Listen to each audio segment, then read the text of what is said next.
Welcome to your sophomore year at the Tragedy Academy, where you are the teacher and we are the students. Together, we will learn from past tragedy to lay the foundation for a better humanity. The only supplies you'll need: an open mind and a sense of humor. So, tilt that chair back, talk out of turn, and never raise your hand. Because this is the Tragedy Academy, and class is in session. And I'm Purist Scott. Are you ready? Yeah. Sure you're ready? All right. I don't know. Stretch. Yep. Put yourself in place. Okay. All right. Welcome to the Tragedy Academy, a show created to bridge societal divides in a judgment-free zone using candor and humor. My name is Jay, and today I am joined by actor, voiceover artist, Zelda Black. How you doing, Zelda? I'm doing great. How are you? I'm doing well, and I'm going to add one more credential on there, author. Yes. So, in fact, that's why Zelda is here today. She's actually here to discuss her book, a poetry book, Butterfly Words. Yes. Super excited to hear about this. Do you want to tell us what this book is about? Yeah. So Butterfly Words is pretty much poems that I've made dating from like 2014 to now. And it's been poems all about the importance of like mental health and mental health awareness and raising importance for that. And also what it was just like going through the pandemic, as well as just being LGBTQ in a place that's not as accepting. So when you say LGBTQ and not accepting, what type of location are we talking about? Like a rural location or something along that lines? Rural, small town, mostly Caucasian. Yeah.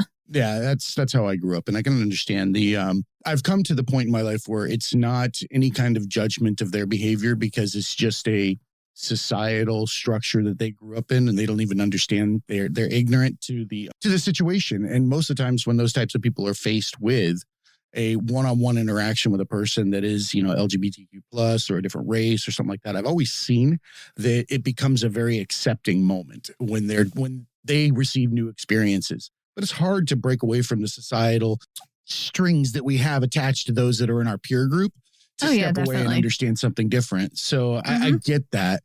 And kudos to you for stepping up in a community like that and being a voice for, I would probably say, a large group of people, even in a small community, that probably have the same thoughts as you, but are afraid to step forward and say something. In fact, I believe the more you hate it, the more you probably are. That's just my philosophy. I tend to believe that, people shun what they're unable to express themselves. It's like looking in a mirror. Yeah, it wasn't easy, but it was something that, you have to overcome, and you just have to try your best to just not let all those voices get to your head. And you have to try and understand where they come from as well, but don't excuse their actions at the same time. 100%. 100%. You can't excuse actions. You have to hold people accountable to a degree. And I believe that the most important thing in these situations is the protection of the person that is being marginalized or being assaulted or being demeaned or whatever they are. And first and foremost, in my opinion, is building up that person to love themselves. Because if society continues to tell them that they are unlovable, they will continue to tell themselves that as well. But what they can do is tell themselves that they are lovable, and then realize that none of the opinions from outside society have any impact on who they actually are. Definitely. I always advocate for that mental health piece. So how did you discover that, when you're on this path, that you were walking two different lines, like mental health and real life? I guess I realized the importance of it when I really got out of grade school, because they really, in middle school mostly, I would say, they were not attentive to mental health whatsoever. They would constantly belittle students, and they would say things like, "Oh, you can always talk to us." And then when we go talk to them, they'll just dismiss everything and say, "Oh, it's just middle school. Boys will be boys." And they cared more, because in middle school, all the girls had to walk up in front of the classroom, have your hands up by your sides. And if your hands were not up by your shorts, you would get sent to the principal's office, and you would have to go home if the nurse did not have spare shorts for you. And they were so... I grew up in a community like that. So the shaming, it's almost like Handmaid's Tale. You stand up there in front of everybody, or like, what was it? Game of Thrones, walk the street because you have a pair of shorts that are, not 1 inch above the knee, and teaching you that you're subservient just by your looks alone to other men and things like that. Women get screwed from day one and have been for a millennia. It's just coming to light now. And I can't imagine being a young girl standing there in a community like that with so many questions, not only about yourself, but now, what is everybody judging me for? So how do you move forward from that? Yeah. Yeah. And you feel judged enough in middle school. Those are the awkward years of your life. Like, what am I going to be? What am I going to do? Like, every middle school. Oh, that's an understatement. I feel like there's awkwardness to spare. At least I had it. I was so self-conscious about everything that I even would be nervous about things like if my shoe squeaked when I came in from outside and it was wet. Like somebody might judge and say that I have the squeaky shoes, make jokes or do something like that. It's so bizarre. I don't know why that one occurred to me, but because it's so minuscule, right? But kids are like, they're laser targeted on exactly what your most vulnerable thing is, no matter what. They will sniper shot you, and they'll do it to an adult too. Don't think that they're non-discriminatory. You can walk up to a 5-year-old and be like, look at your front tooth. And you're like 40. You're like, you want to cry and run away. So yeah, they're brutal. They're freaking brutal. So how do you survive that though? Because let's face it, you're going from middle school to high school. That's also puberty. That's also sexual identification. That's also, exposure to a whole different world, but you're put in almost like a sphere. Yeah. Living within 2 different worlds. How does that work for Zelda? I just had to make it work, I mean, there was never a time where I couldn't make it work because I'm very stubborn and very passionate. So I can't imagine living a life where I let people get to me. And I mean, it did for a time. I mean, I used to dress really like unique and stuff like that too. I still have those clothes, like, like unique Gothic Victorian clothes and stuff like that. And people would try to like beat me down all the time for it. And there was a time where it did get to me, but like, I just, nothing makes me happier than being myself. And it gets to a point where like, I'm so tired of other people that you just have to brush it off because people's words just don't matter after a while. And they don't. Let me ask you a question. So in the way that you described that, did you find yourself conforming for a period of time and then go back to your authentic self? Yeah. It's just, it was exhausting after a while. It was never the fact that I let them get to me. It was just easier to just take a mental break and blend in for a little bit. And it was, I will admit, also really nice just wearing normal clothes, getting into sweats and stuff like that. It was really comfy because it took me a while. Sweatpants are addictive. I like that all these companies in the world think they're going to bring everybody back from remote work. I know. You just let the United States taste the elastic sweatband at work. It is not happening ever again. You're not getting them to come in, put on suits, ties, all this other. It is nonsense. It serves no purpose for somebody to judge you. Like, I can't understand. Don't judge me, but I'm going to put this on so you can judge me. Look at me. I'm so important with my suit and tie. Like, Oh, man. Every single one of them going to charity. I don't want them. I don't care. I'm going to have a funeral suit and a wedding suit. That's it. And I kind of don't want those. That's it. Yep. Those are nothing more than a society filter, a judgment filter, or a way to block off how somebody's going to negatively impact you. And we pick them up like sets, we don't realize that's what we're doing. We're like, ooh, shiny. Ooh, soft, whatever it is, somebody's going to like this. And at the same time, all you're doing is just hiding. You're just painting stripes on a mask over and over again. Here's another one. This one says society's okay. And I see someone like you, because what people don't know, and we haven't mentioned yet, is that you are extremely creative, right? Extremely creative. I've seen your TikTok. It's insanely creative. I love it. For those of you, when you want to look it up before the show's even over, you probably should. Legend of Z, at Legend of Z, also Instagram, Legend of Z. And I say this because I feel like if I'm with the book and the other art that I see, was that your escape? Is that how you turned a Oh, corner? yeah. Definitely. I mean, I was never really good at like math or science or anything like that. But when I came to English class, I felt, I felt better because English was something that's always come natural to me. So it's always been my outlet. So poetry is one of them.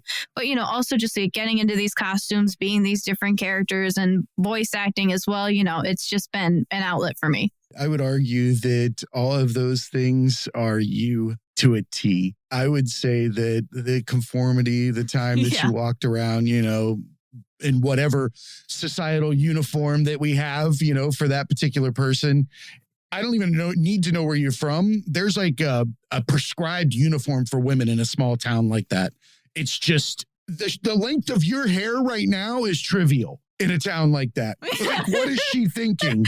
And here's the thing. She's thinking the same thing you were thinking, but didn't have the courage to do. Yeah. And now you've passed that place in life where you feel you have. So you're going to say, well, no. I explain things this way to try as best I can to relieve people in a certain type of situation, right?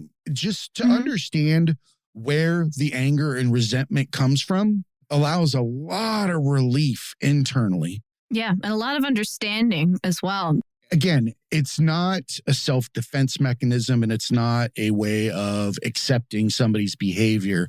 But the more that we can understand when somebody's angry at us, that it's a reflection of themselves, the more that we can start to focus on how we feel internally, right? And then we can start to accept ourselves, when we're in this LGBTQ plus community. And I can't imagine, what it's like to question everything about what society told me from the day I was born, which people don't realize that it's what you're told from the day you were born.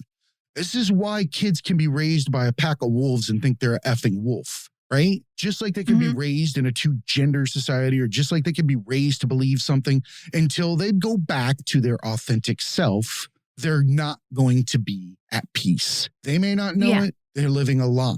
I'm living a lie anytime I tell myself that I'm different than who I am originally. And people don't realize that. And that takes a toll over time. And I think that you found art, right? That's what I see. Yeah. And that art, in my opinion, is an expression of the heart. It's not an expression of the mind, it's an expression of the heart, right? So that means it's in its purest form. That's what we're here to do. We're here to spread more love, joy, happiness, and then also accept pain, misery, tragedy, and all those things in kind all together. But the art is authentic self. Mind is something that builds up over time. It takes on defenses through experiences, but the heart never changes. It just gets shadowed by the mind, right? And if we're creating from the heart, that's a mindful moment. That is one of those things that we've given away because we don't meditate, or because we don't want to, use any introspect, or we don't want to accept the fact that we're going to die. We accept who we are because society tells us who we are, and we don't have to. We simply don't have to. And using art is that creative expression that starts from the center. And I think that that's that mindful moment that we capture for others that empowers them to do the things that you're doing. Oh, yeah, definitely. I mean, there's like this, now especially there's this whole plume of diversity coming out right now. And it's just amazing because I feel like my life would have been so less confusing as a child growing up and, seeing all of this, all the white people, all the straight couples, and it just, it's got to be so much better and more clarifying for kids growing up these days, or, even just anybody, it's just great seeing all this diversity. Dude, I want to cry for them, in happiness. I know. Just because I get to see it, because I don't talk about this, but when I was a child, I had something called gynecomastia, right? Which gives you like a breast tissue on top of your muscle, right? And I was a lean kid. I was ripped. And when you live in a town like you do, when people find something that they think is odd or that they can pick on or something like that, they brutally abused me and bullied me for it. And every LGBTQ plus term that there ever was, I've been called, but it gave me a struggle that helps me empathize, right? And I feel like when we're coming from those locations, we have to give them a voice. We really have to. And that's why, I love what you're doing. Yeah. I mean, I also do know what it's like to lose somebody to bullying because, and that's what it just gets me every time because you think, you never, what was the last straw for them? What made them decide? And just seeing people still bullying, even though, there's all this advocating, you'll see people advocating like, oh, be nice. And then they turn around and then they do the same thing and they just don't understand how words can truly get to them, or they just don't care, or they never think that it's going to happen. But you truly don't know what people are going through. That's the equivalent of the old thoughts and prayers, right? It'll be okay. Oh yeah, Hey, nobody cares. Oh, just be a better person to each other. Yeah, you're not going to affect change if you're just throwing out thoughts and prayers, or whatever it is for these people in these situations. There's two items here that need to be addressed. One, the abused. The abused needs to be addressed immediately. They need mental health help. They need to get that deconstructed as soon as possible. And two, you need to find out why the fuck somebody's bullying. Because I can guarantee you that whatever is forcing them to do that, there is a nasty, nasty background that they're going through. Because you don't act that way unless you're taking on some heinous shit. And we've got to remember that. Yeah, exactly. Got to remember that. That's that empathy. Yeah, with like 90% of the cases, it's like that. Somebody's going through something, and even the bully themselves is going through something. But they that's their form of outlet. I'm trying to make myself feel better by putting you down, and it's just not the healthy way to go. No, we need an outlet to release that energy, that negative energy that we're receiving from somebody else. Those negative, vibes. I don't care what you call them, hippie, whatever. Because if somebody screams at you enough in the face, eventually your blood starts to boil. It's kind of like heat, right? Eventually it's going to boil. So what happens? It needs to blow off steam. You're going to pop it somewhere and, it's going to be out your mouth most of the time. It's somebody else.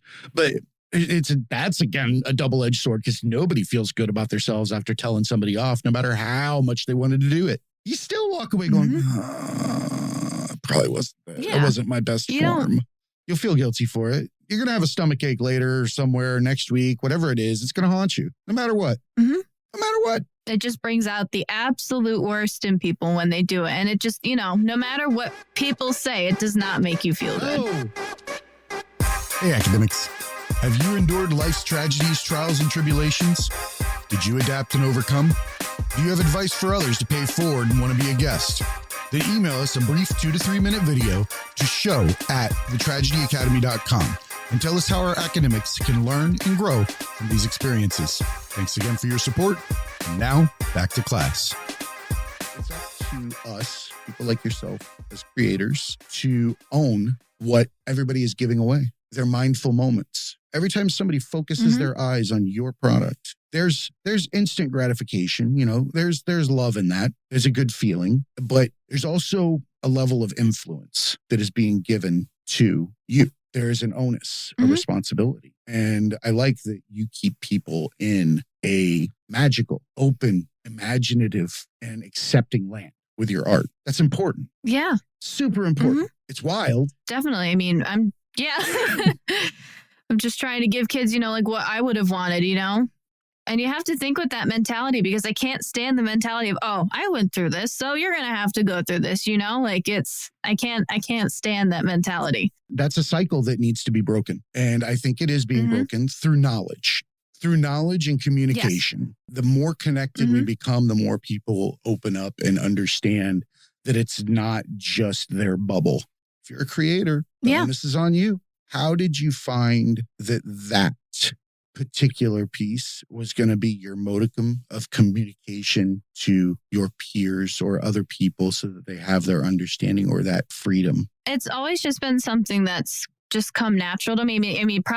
I probably found my love of poetry just through English class because we always used to do poetry units and it's just always been something that just clicked, nothing else in school ever clicked, but English and literature. And I am very impatient.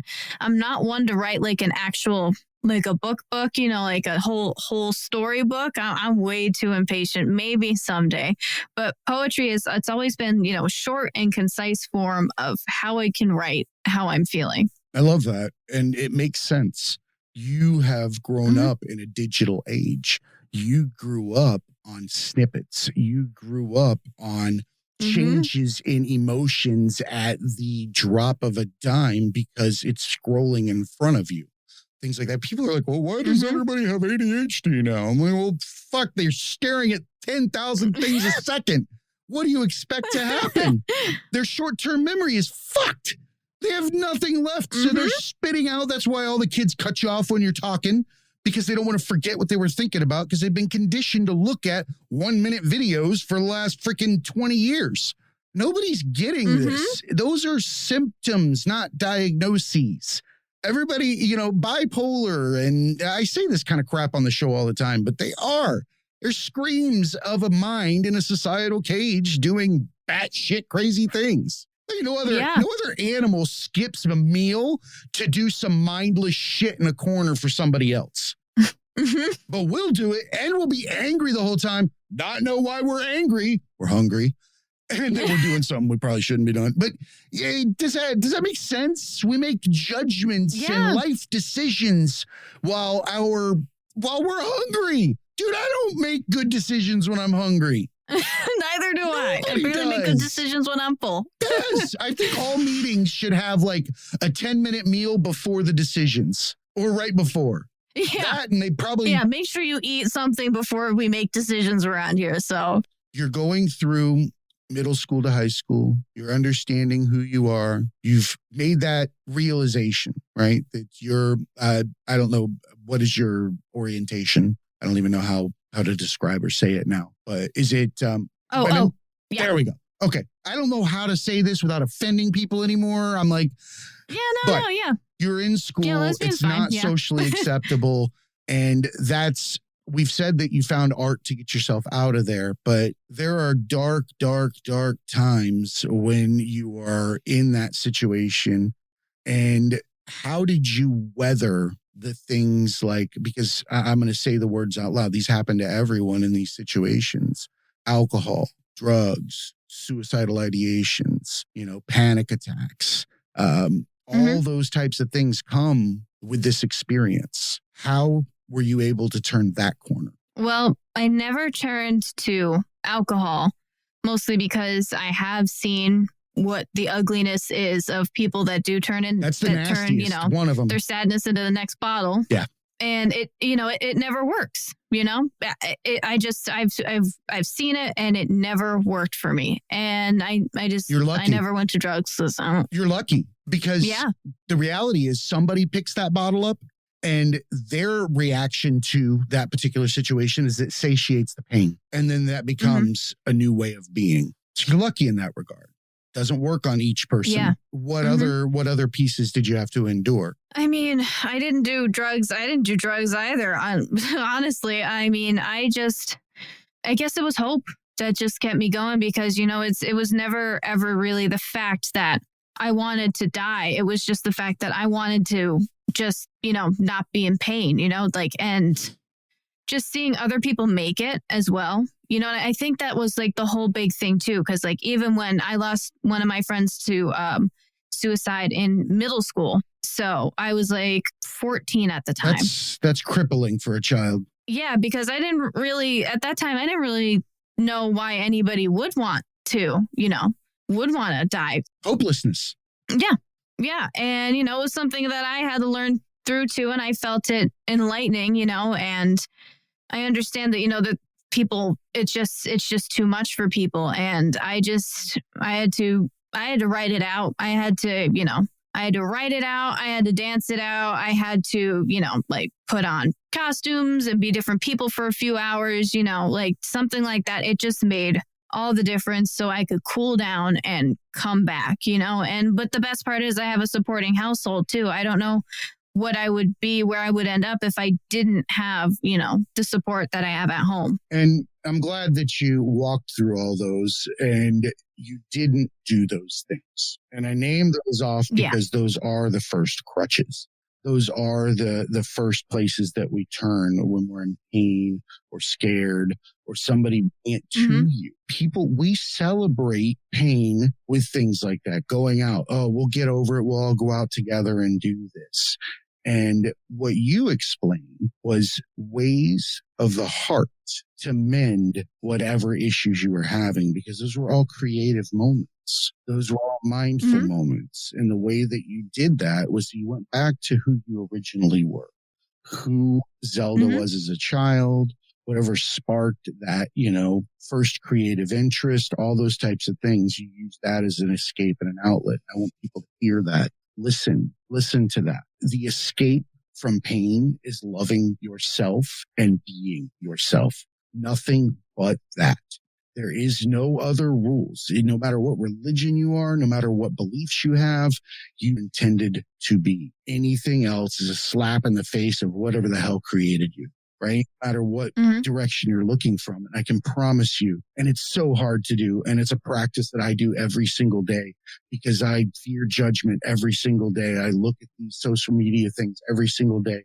Each one is a struggle as I put it out because I'm afraid that somebody's going to look at it a certain way or they're going to leave that comment because that comment hurts. That comment hurts so bad because you know that you put your heart out there. We got to start being kind. We just have to be kind. Yeah. We just have to. We can't keep doing this. We can't keep. No. It's old. It's tiresome. It's ignorant. It doesn't solve a single damn thing. I especially can't imagine what this pandemic is doing to those kids already in school. Like, I am so grateful that I graduated. I graduated high school in 2018. And I mean, I graduated college this semester, but like, congratulations. I just can't imagine what these kids are going through. Well, thank you. That's awesome. I like that you brought that up. The kids that are in school right now. We smile and we say they have a ton of outlets, but the outlets are only provided in the right environment or under the circumstances. So as much as we can say that there is a open and accepting society now of these belief systems, the majority, I can say, I believe that we have crossed a certain line. May not be that much, 60-40, 70-30, maybe at best. But I'm starting to see that turn. But that doesn't mean that that's everyone's reality. So all these children or these young teens or, adults, for God's sakes, anybody that's in this bubble needs to have that understanding that nothing that anybody says is their reality. They're only writing it for you. It's yours to accept. Literally a choice. Remember Choose Your Own Adventure books? Did you have those when you were a kid? Probably not. Way too old for you. These books were, you would read them, and it would be like an adventure book. You're going through medieval castle or some shit like that, right? And then you'd get to the point, you can either follow the knight or turn back and go to the enchanted castle. And then you would pick one and turn to page 22 or whatever. And, most kids would be like, oh shit, you die on that one. You go back and be like, I didn't pick it, or something. But the reality is there was always a decision and an impact. And each one of these things that we take on from other people are still just as much a decision to create your reality. Can you do us a favor and pick your favorite poem that you feel most captures what we're discussing? All right. Let me see. Okay, well, here's one. Strolling through memory lane isn't as leisurely as I'd like it to be. The roads are long, narrow cobblestone trails that lead to a desolate home. I have suffered long enough, enduring the pain of what I once was. I was living my life on repeat. I am no longer living on memory lane. I have moved on, and so should you. It's beautiful. You literally describe mindfulness. Don't live in a non-existent reality, which is the future and the past. There is no future or past. You'll never go there. You'll never be there. We'll never meet there because no matter where we are, it's always now. Yeah, it's always the present. And what's what so many people struggle, as well as me struggling every with. day. Which the irony is we won't accept something called a present. Yeah, I know, right? We're called like the things that we want more than anything when we run around. The only present we won't accept. I'm gonna end on that. That was pretty fucking profound. Thank you so much, Zelda. And remember, you guys can find Zelda at Legend of Z, and that's not the letter Z, it's Z-E-E. So Legend of Z on TikTok and Instagram. You can get her book. We'll have the links in our show notes. She's got a Beacons page. It's got all of her links. We'll have that in there as well. Please check out Zelda's art. We're talking about, if you like anime, you're going to love it. If you like Aang, you like anything that's Avatar, like anything that's, although you're going to love it. And I purposely didn't talk about this because I think I want to have you back to specifically discuss that particular world, all of anime world. And those of you listening, I did live in Tokyo for 5 years. Really? That is a whole different world, and I love it. So I think I would love to do an episode where we talk about that. But I have one request if we do this. You want me to show up in costume? Yes, I do. I would like you to show up in costume because I'm just going to smile the whole time. I will 100% do that. Oh, I love you. Thank you so much for having me. Absolutely. It was my pleasure. Remember, everyone, be cool and keep learning. Hey, academics. Thanks again for attending another class at the Tragedy Academy. You can show us some love by subscribing, downloading, and rating us 5 stars on Apple Podcasts, Spotify, and Stitcher. Or ask Amazon Alexa to play the Tragedy Academy podcast. You can find links to all major podcast platforms and past episodes at thetragedyacademy.com. You can find us on all the majors of social media, on Instagram at The Tragedy Academy 2019, on TikTok at The Tragedy Academy, and on Twitter at Tragedy_Academy, where we'll post our clips of upcoming shows, updated info, and thoughts. If you'd like to be a guest, send an email to show@thetragedyacademy.com. Keep an eye out on Instagram for Tragedy Academy giveaways. Thanks again for coming to class, and remember, be cool, keep learning. What's up, academics? This is Jay. I'm here to talk to you about Into the AM. This is a clothing and apparel company that I came across last year that has the absolute coolest designs. And the reason why I was attracted to it is because I grew up without a lot of money, like many others, and had to shop on that outlet rack with the irregular items. Things like the fly was over 4 inches to the left, or the right sleeve would be twice the size of the left. It looked like I was growing horizontally. Like, it's okay, honey, you'll grow into your left arm. So you really don't get a chance to express yourself the way that you want to. You go into life, you start putting on suits, you start putting on uniforms, and you realize you'd never had a chance to truly express yourself. Enter Into the AM, a team of artists and creators who share a common vision.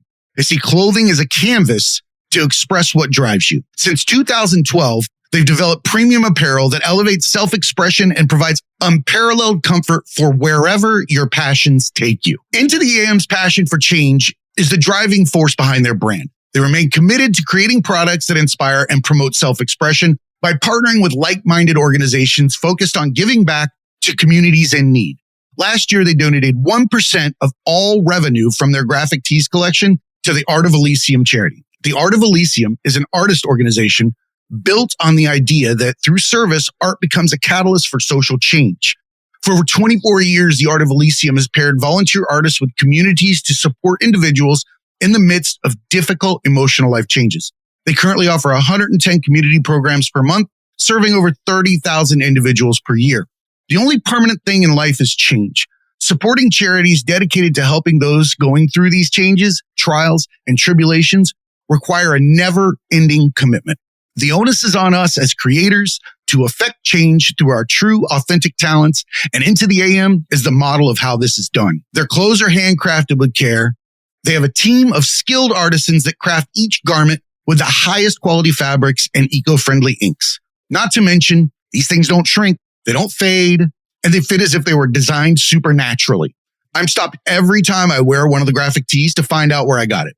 The colors attract attention from miles, and the art is nothing short of spectacular, with designs for everyone. One of my personal favorites, Twilight Maiden. Go take a look. Into the AM does all of this while putting their money where their mouth is. 30-day money-back guarantee, lightning fast shipping, and hassle-free returns. The deals are endless. Graphic tee bundles, discount promo codes. Get over there, check it out. I'm highlighting the tees, but I'd be remiss to not mention that if you want to walk around in the absolute most comfortable shorts, joggers, and basic tees, hit up Into the AM. I even wear the basics to the gym. Head on over to thetragedyacademy.com, go to our sponsors tab, and follow the affiliate link to the Into the AM store. Help support Into the AM and the Tragedy Academy by purchasing the absolute best apparel and the best designs ever. And remember, academics, be cool and keep learning.